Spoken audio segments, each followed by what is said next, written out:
What's up, hectic people? It's HMK once again, and yes, guys, I've got all your messages. I did see the brand new Twilight Princess HD footage from Nintendo Minute, and I haven't done a video about it because a lot of things got on the way. But I'm here now, and it's cold, and I love it. Basically, if you guys haven't seen the Nintendo Minute, it's an 11-minute showing of Twilight Princess footage that we haven't seen before. And if you want to see it, I'm going to leave a link in the description box below. I'm going to have like heavily edited versions here.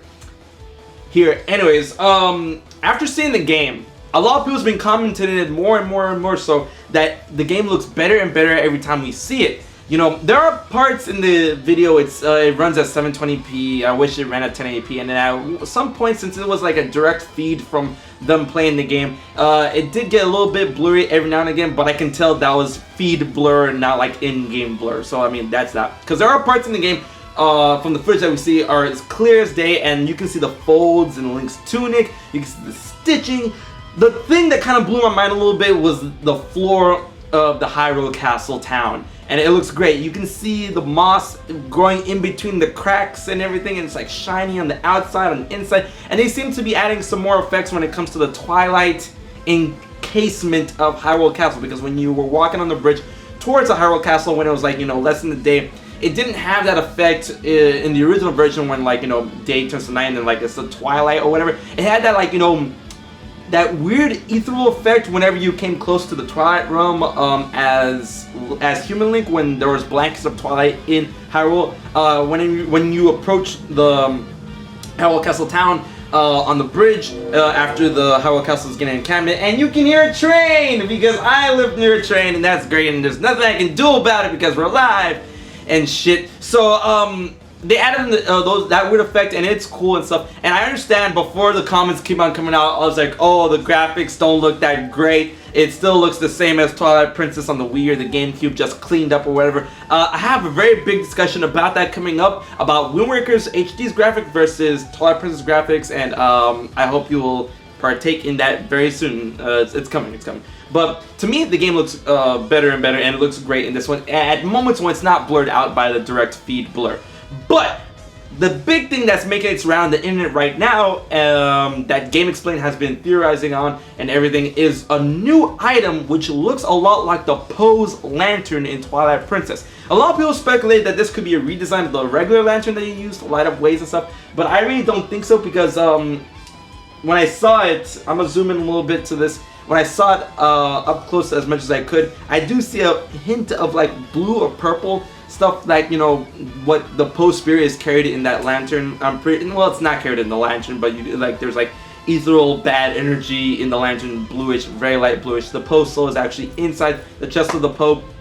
A lot of people have been doing rounds of what this could mean, what this could be. The biggest rumor, the biggest theory that's going around right now is what GameXplain thought, that the lantern could be a way for a Human Link to see and combat Poes without turning into Wolf Link, which is the only way you can find, look at, see, detect, and attack Poes in the original Twilight Princess, and then you have to use the Wolf finishing move to rip out the soul from the Poe out of his chest.